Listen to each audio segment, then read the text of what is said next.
Hi, this is Nathan Charles, the founder and managing partner of Charles International Law.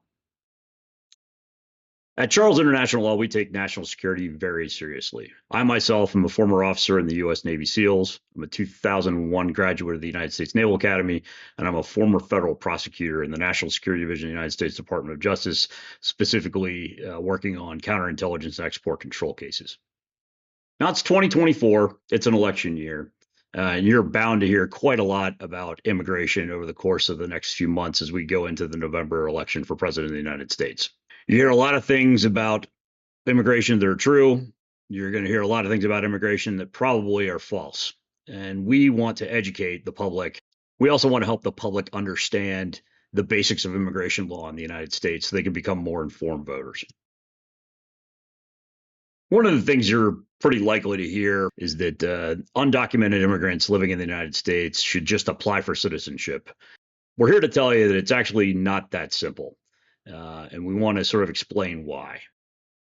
The reality is there are only three ways to get onto a pathway to citizenship in the United States. To get U.S. citizenship, you first have to be a lawful permanent resident of the United States. You have to get a green card. The problem is there's only three broad categories that allow people to do that.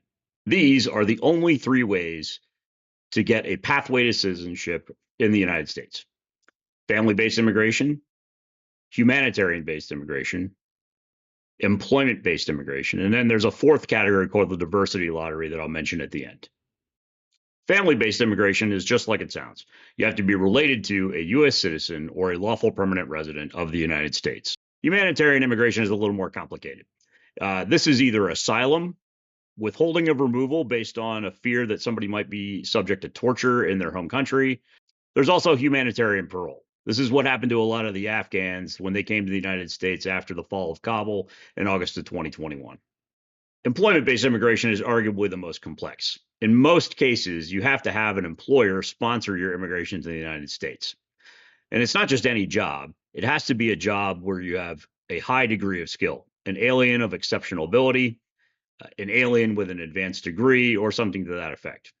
A small sliver of employment-based immigrants are allowed to come to the United States without a job offer, but they are aliens of extraordinary ability, think Nobel Prize winners, or aliens of exceptional ability or aliens of advanced degree who qualify for a national interest waiver based on some national interest in their employment. The fourth category is almost not worth mentioning. It's called the diversity lottery. The diversity lottery is aptly named. This is a small number of immigrant visas that are released every year to people from certain countries around the world to come to the United States and live, just to increase the cultural diversity of the United States. There are very, very few of these. And that's it. Those are the three ways that you can immigrate to the United States and eventually become a citizen of the United States. Four if you count the lottery. So when you hear people during this election season say, why don't they just apply for citizenship? It's not that easy. If you have any questions, please contact Charles International Law. We'll be happy to help.